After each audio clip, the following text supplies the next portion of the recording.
10h, 11h, le grand rendez-vous européen. Avec Les Échos et iTélé. Cécile Cornudet, Myriam Ankawa, Antonin André.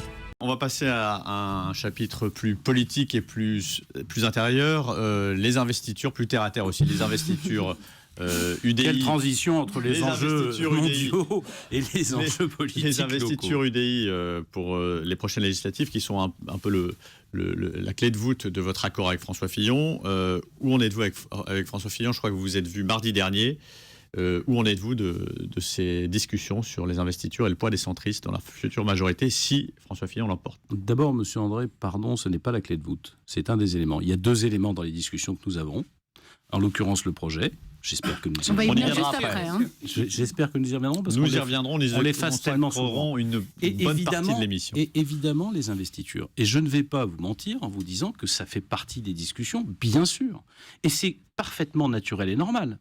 Nous cherchons à construire une coalition qui permettent à la France d'être gouvernée. Mieux vaut se mettre d'accord avant sur le projet comme sur les équilibres politiques plutôt que de subir le spectacle que M. Hollande nous a livré pendant 5 ans avec ses alliés ou ceux qui étaient censés être ses alliés. Dans des circonscriptions gagnables, vous savez, je vais vous répondre, mais vous allez entendre. Je vais vous répondre, mais vous allez entendre l'ensemble du raisonnement. Je veux d'abord vous dire que tout ceci est normal. Pourquoi ? Parce que les idées que nous portons, elles auront besoin d'être incarnées au Parlement. Et que la force d'une idée politique, d'une famille politique, c'est en l'occurrence aussi une traduction en termes de nombre de parlementaires. Pourquoi ? Parce que je ne veux pas qu'on revive ce qu'on a vécu de 2002 à 2012.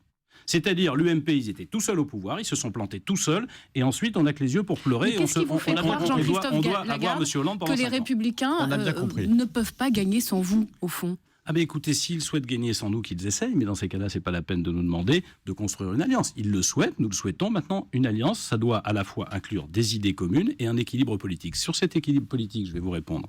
C'est pas très compliqué. Aux élections municipales, aux élections départementales, aux élections régionales, nous avons conclu des accords avec les Républicains qui, grosso modo, étaient autour de 25% des candidats qui se trouvaient en lice. C'est exactement la même chose que l'UDI demande. Dans une future majorité parlementaire... Ce qui veut dire en termes de... Dans une future... Je traduis en siège. Dans une future majorité parlementaire, ça veut dire entre 90 et 100 parlementaires à l'Assemblée nationale. Le Sénat est une autre forme d'élection. À l'Assemblée nationale. Bien sûr, ils en ont 200, ils vont s'en retrouver avec 200 de plus, 150 à 200 de plus. Si on demande aux centristes de venir dans une coalition, c'est aussi avec eux. C'est pas juste leur voix et pas les élus. Et François Fillon vous propose combien ? Il veut des centristes. Je fais la différence entre ceux qui négocient, qui souvent se poussent un peu au-delà des objectifs qui leur sont fixés. François Fillon, les discussions que j'ai avec lui sont de ce point de vue-là sereines. Évidemment qu'il y aura encore des négociations, mais il n'est pas fermé. Et le chiffre de 50 que vous citiez tout à l'heure n'est même pas une base de discussion. Même pas une base de discussion. C'est-à-dire qu'il propose moins. Pardon ? Non, 50, ça veut dire 27 plus 23. C'est-à-dire, grosso modo, pardon de rentrer dans cette comptabilité, qui ferait 200 députés et on représenterait 10%. Mais si nous ne représentons que 10% de cette coalition, alors nous n'avons rien à y faire. Qu'est-ce que vous avez dans votre poche ? Voilà, vous pourriez partir seul à la présidentielle ? Écoutez, je vais vous dire, le moyen de pression, il est en l'occurrence... On est en train de parler d'accord législatif.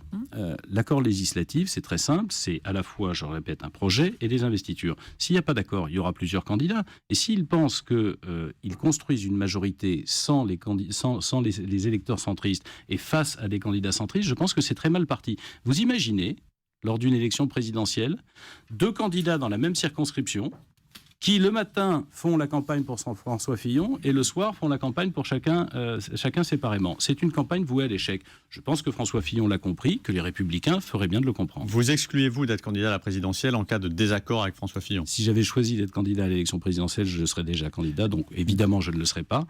Et je vais vous dire, je pense que les centristes auront plus de poids à travers une majorité parlementaire dans laquelle ils seront fortement représentés, qu'à travers une candidature présidentielle dont j'ai la modestie de penser qu'elle était vouée à l'échec si j'avais voulu la tenter. Ça aurait été une candidature d'égo, et moi j'ai en charge le destin collectif des centristes. Juste un mot avant la pause, vous donnez le sentiment d'avoir déjà gagné, c'est-à-dire que vous vous projetez dans une majorité présidentielle, vous répartissez les sièges et la majorité à l'Assemblée. Pour vous, c'est acquis, François Fillon gagnera cette présidentielle ? Absolument pas, et je ne pense pas qu'il l'ait non plus à l'esprit. Mais vous comprenez bien que quand on passe un accord législatif, c'est pas pour essayer de perdre. Donc si on essaye de passer un accord législatif, c'est pour gagner. Sinon, il y a une voie très simple, il suffit qu'il refuse effectivement la place des centristes dans la majorité, ce sera perdu. 10h, 11h, le grand rendez-vous Europe 1. Avec Les Échos et iTélé. Cécile Cornudet, Myriam Ankawa, Antonin André.